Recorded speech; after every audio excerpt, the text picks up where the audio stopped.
ओम गण गणपते नमः। बोले गणेश जी महाराज की जय, बुध देव की जय। प्रिय भक्तजनों, बुध को बुद्धि का कारण माना गया है, जो कि एक महत्वपूर्ण ग्रह भी है। अगर किसी की कुंडली में बुध खराब हो तो उसके जीवन में कभी भी तरक्की नहीं होती है, साथ ही उसे कभी भी कामयाबी नहीं मिलती है। बुध को व्यापार और बहन बेटी का कारक भी माना जाता है। इस दिन भगवान गणेश का दिन होता है, जो कि बुद्धि के देवता माने जाते हैं, जो अपने भक्तों के सभी विघ्न बाधाओं को हरण कर लेते हैं। इसीलिए उन्हें विघ्नहर्ता भी कहा जाता है। अगर कोई इनका सच्चे मन से पूजन करे तो उनको जीवन में धन और सुख समृद्धि की कभी कमी नहीं रहती। और भगवान गणेश, जिन्हें विघ्नहर्ता भी कहते हैं, उनकी पूजा अर्चना करने से जीवन के सभी दुख दूर हो जाते हैं। और इस दिन व्रत रखने का भी विधान है।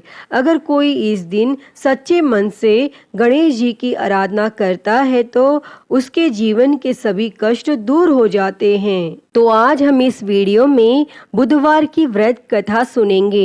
इस कथा को सुनने अथवा पाठ करने मात्र से आपके जीवन में धन, बल, बुद्धि, विद्या की वृद्धि होती है तथा आने वाले सभी संकटों का नाश होता है। तो आइए सुनते हैं। उससे पहले आप सभी प्रेम से बोलिए श्री गणेश जी महाराज की जय, बुध देव की जय। प्राचीन काल की बात है। किसी ग्राम में एक साहूकार अपनी पत्नी के साथ रहता था। पति पत्नी दोनों भगवान गणेश जी की पूजा करते थे और दिन दुखियों की मदद करने के लिए हमेशा तत्पर रहते थे। और ईश्वर की कृपा से उनके पास धन धान्य की कोई कमी नहीं थी। कमी थी तो बस एक संतान की। पति पत्नी संतान नहीं होने से दुखी रहते थे। तब गांव वाले संतान न होने की वजह से उन्हें हमेशा ताने सुनाते थे। पर साहूकार और उसकी पत्नी को ईश्वर पर पूर्ण विश्वास था। ईश्वर ने जरूर कुछ अच्छा सोच के रखा होगा हमारे लिए, ऐसा सोचा करते थे। एक बार वह पति पत्नी मंदिर में भगवान गणेश जी के दर्शन और पूजा अर्चना करने गए। और जब वे दोनों पूजा करके बाहर आए तो उन्होंने देखा कि एक बालक मंदिर की सीढ़ियों पर बैठकर रो रहा है। और उसके पास किसी को ना देखकर पति पत्नी दोनों बालक के पास गए और बालक को शांत कराया और उसके माता पिता को ढूंढने लगे। और जब उस बालक के माता पिता पति पत्नी को नहीं मिले तो वे दोनों बच्चे को मंदिर के पुजारी के पास ले गए और उन्होंने पुजारी से बोला, ये बच्चा हमें रोते हुए मंदिर के बाहर मिला है, क्या आप इसके माता पिता को जानते हैं? तब पुजारी ने कहा, नहीं। और अब पति पत्नी और पुजारी तीनों लोग बालक के माता पिता को ढूंढने लगे। काफी देर ढूंढने पर बच्चे के माता पिता नहीं मिले। तब पुजारी ने साहूकार और उसकी पत्नी को कहा, आप इस बालक को अपने घर ले जाइए। अगर इसके माता पिता इसे ढूंढते हुए आए तो मैं उन्हें लेकर आपके घर आ जाऊंगा। तब साहूकार और उसकी पत्नी बच्चे को लेकर अपने घर चले गए। काफी समय बीत गया और बालक के असली माता पिता का कोई पता नहीं चला। तो उन्होंने गांव के सरपंच से अनुमति लेकर बच्चे को गोद ले लिया और उस नन्हे से बालक का नाम गणेश रख दिया।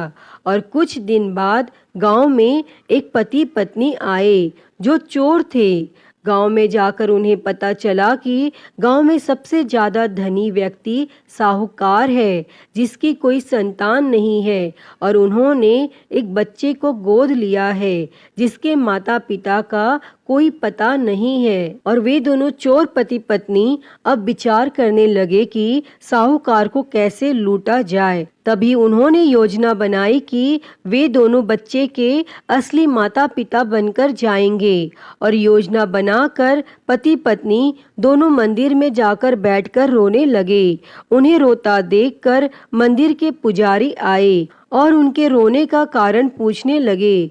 पति पत्नी ने बताया कि आज से 4 साल पहले इसी मंदिर में हमारा बच्चा खो गया था, उसे ही याद करके हम रो रहे हैं और तब से हम अपने बच्चे को अलग अलग जगह खोज रहे हैं, पर वह हमें कहीं नहीं मिला। तब पुजारी ने बोला, एक बालक है जो उन्हें 4 साल पहले मंदिर की सीढ़ियों पर मिला था, शायद वह आपका ही पुत्र हो। वह बालक गांव के साहूकार के घर पर है, आप लोग मेरे साथ चलिए, मैं आपसे आपके पुत्र को मिलवाता हूँ। और इतना कहकर पुजारी उन दोनों पति पत्नी को लेकर साहूकार के घर चल दिए और वहां जाकर पुजारी ने साहूकार को बताया कि गणेश के असली माता पिता मिल गए हैं और वह गणेश को लेने आए हैं। और यह सुनते ही साहूकार और उसकी पत्नी दोनों बहुत दुखी हुए, लेकिन वे दोनों गणेश को उसके असली माता पिता को सौंपने के लिए तैयार हो गए। और शाम का वक्त था। साहूकार ने उन दोनों पति पत्नी से बोला, आप लोग आज विश्राम करें और कल प्रातः काल होते ही निकल जाइएगा। और यह सुनते ही पति पत्नी दोनों खुश हो गए, क्योंकि उन्हें चोरी करने का मौका मिल गया था। और तब रात्रि को जब साहूकार और उसकी पत्नी सोने चले गए, तभी दोनों चोर पति पत्नी उठे और चोरी करने के लिए तिजोरी को तोड़ने लगे। और आवाज सुनकर घर का नौकर जग गया और उसने जाकर देखा तो वही पति पत्नी थे जो खुद को गणेश का माता पिता बता रहे थे। तब नौकर ने कमरे का दरवाजा बाहर से बंद कर दिया और तेजी से मालिक को बुलाने लगा। और आवाज सुनकर साहूकार और उसकी पत्नी दौड़ते हुए आए और चिल्लाने का कारण पूछने लगे। तब नौकर ने बताया कि ये दोनों पति पत्नी तिजोरी से चोरी कर रहे थे। और यह सब देखकर वे समझ गए कि ये दोनों गणेश के माता पिता नहीं बल्कि चोर हैं। साहूकार ने गणेश को देने से मना कर दिया और बोले कि चले जाओ यहाँ से। पर उन दोनों धोखेबाज पति पत्नी ने निर्णय किया कि वो अब गणेश को अपने साथ ले जाकर ही रहेंगे। तब पति पत्नी दोनों गांव के सरपंच के पास गए और बोले, साहूकार उनके पुत्र को वापस नहीं दे रहा है। तब सरपंच ने साहूकार और उसकी पत्नी को गणेश को साथ लेकर सरपंच के सामने प्रस्तुत होने की सूचना भेजी और साहूकार अपनी पत्नी और गणेश को लेकर आ गए। तब सरपंच ने भी फैसला किया कि साहूकार की पत्नी तथा दूसरी औरत जो गणेश को अपना पुत्र बोल रही थी, उन्हें सूर्य देवता के सामने अपना आंचल फैला के खड़े हो जाना है और जिसके भी आंचल से गणेश के मुंह में दूध जाएगा, गणेश उसका पुत्र कहलाएगा। तब दोनों औरतें अपना आंचल सूर्य देवता के सामने फैला के खड़ी हो गई और प्रार्थना करने लगी। तब भगवान गणेश जी के आशीर्वाद से साहूकार की पत्नी के आंचल से दूध की धारा गणेश के मुंह में आ गई।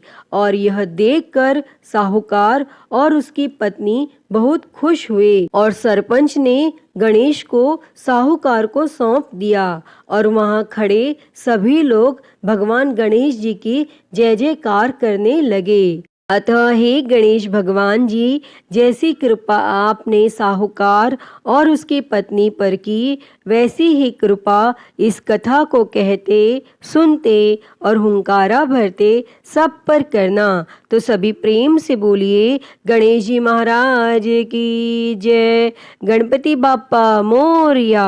तो आइए सुनते हैं बुधवार व्रत की एक और कथा। उससे पहले आप सभी प्रेम से बोलिए श्री गणेश जी महाराज की जय, बुधदेव की जय। प्राचीन काल की बात है, समतापुर नगर में मधुसूदन नामक एक व्यक्ति रहता था। वह बहुत धनवान था। मधुसूदन का विवाह बलरामपुर नगर की एक सुंदर लड़की संगीता के साथ हुआ था। एक बार मधुसूदन अपनी पत्नी को लेने बुधवार के दिन बलरामपुर गया और मधुसूदन ने पत्नी के माता पिता से संगीता को विदा कराने के लिए कहा, परंतु माता पिता बोले, बेटा आज बुधवार है, बुधवार को किसी भी शुभ कार्य के लिए यात्रा नहीं करते।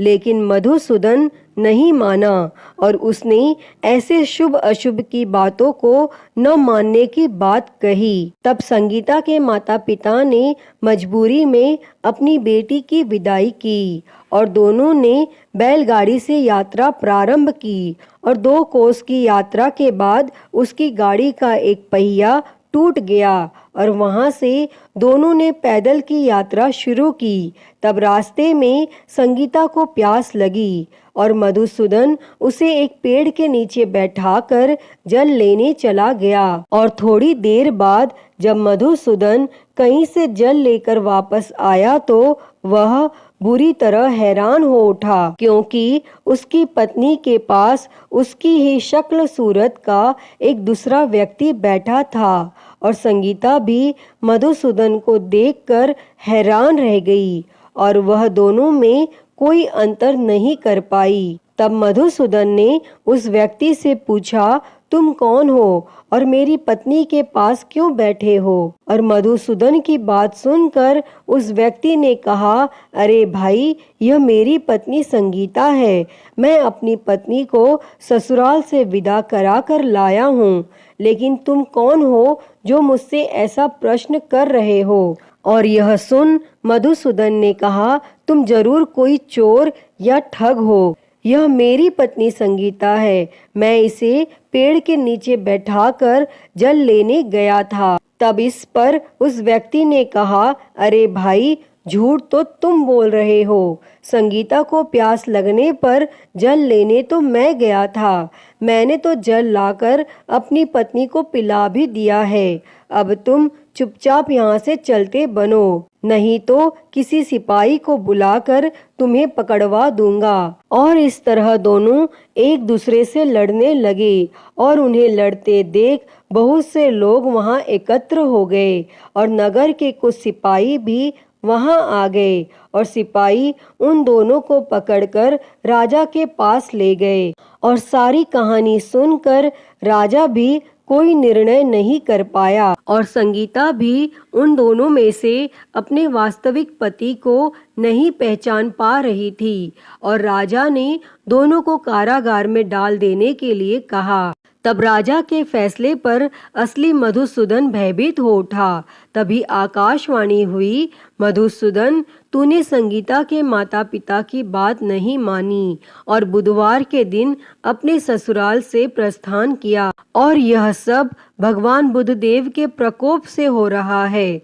तब मधुसूदन ने भगवान बुद्धदेव से प्रार्थना की कि हे भगवान बुद्धदेव, मुझे क्षमा कर दीजिए, मुझसे बहुत बड़ी गलती हुई और भविष्य में अब कभी बुधवार के दिन मैं यात्रा नहीं करूंगा और सदैव बुधवार को आपका व्रत किया करूंगा। तब मधुसूदन की प्रार्थना करने से भगवान बुद्धदेव ने उसे क्षमा कर दिया और तभी दूसरा व्यक्ति राजा के सामने से गायब हो गया। तब राजा और दूसरे लोग इस चमत्कार को देखकर हैरान हो गए और भगवान बुद्धदेव की इस अनुकंपा से राजा ने मधुसूदन और उसकी पत्नी संगीता को सम्मान पूर्वक विदा किया और कुछ दूर चलने पर रास्ते में उन्हें बैलगाड़ी मिल गई और बैलगाड़ी का टूटा हुआ पहिया भी जुड़ा हुआ था और दोनों उसमें बैठकर समतापुर की ओर चल दिए।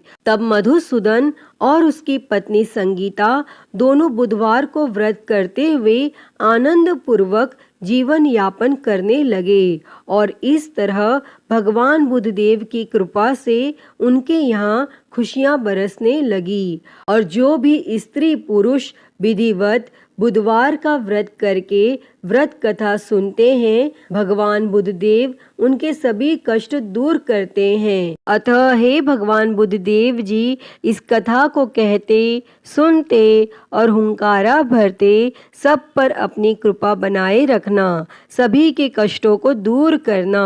तो सभी प्रेम से बोलिए भगवान बुद्धदेव की जय, गणेश जी महाराज की जय, गणपति बाप्पा मोरया।